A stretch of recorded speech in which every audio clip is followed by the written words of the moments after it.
Hey, what's up, everybody? David here. Welcome back to Cross Fitness, helping men and women get in the best spiritual shape of their lives, one workout at a time.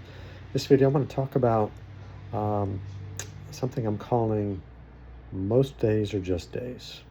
So I just got a text from one of my dear friends, Bill Ronsley. He is a mover and a shakers. His nickname is Tugboat. Tugboat.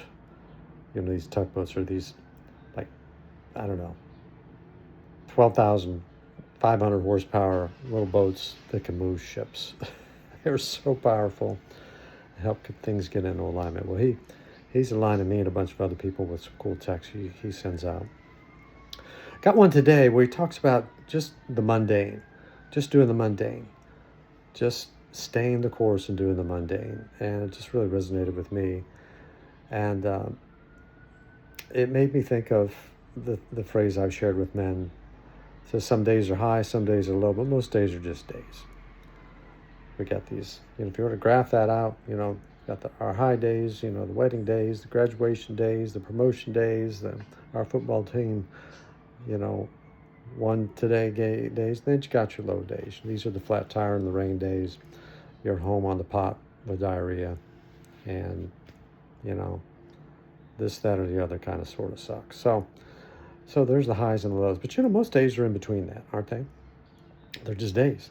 They're the ebbs and flows of the morning ritual, the long work day in the messy middle, and then you got an evening ritual. And you string a couple of those together, and you got a work week. And then you got a couple more days, and you got a weekend. And then you copy and paste, rinse and repeat, and there you go.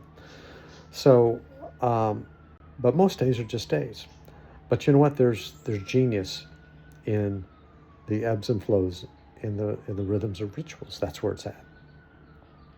Because if you can, get your body out of a warm bed and throw it into a cold pool of water and swim laps, that's a win.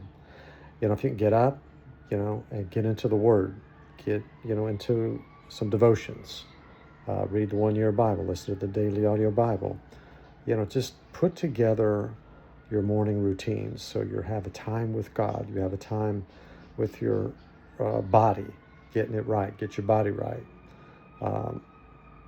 Talking to your spouse and praying with him or her, and just these rhythms in the morning. It's genius. It's brilliant. It's the way to go.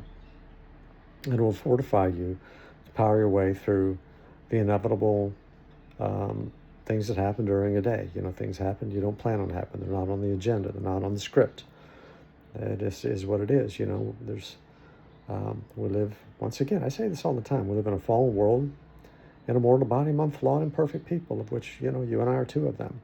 And we happen to find ourselves in between Genesis chapter 3, the fall of man, and Revelation 19, the coming of Jesus.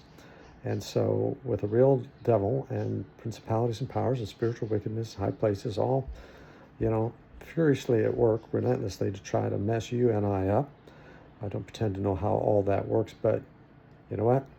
They're there, they're active, and there's millions and millions and millions and millions of them, probably billions of them, and so, but you know what? We have what it takes. We have been made to be more than conquerors through him who loved us. So most days are just days. So do your thing, stay the course, and let's just trust God that this is the day that the Lord has made. We're going to rejoice and be glad in it. All right, hope that helps a little bit. For now, I'm David, your virtual mentor, remind you that I'm always for you, never against you. Let's make it a good day. Take care.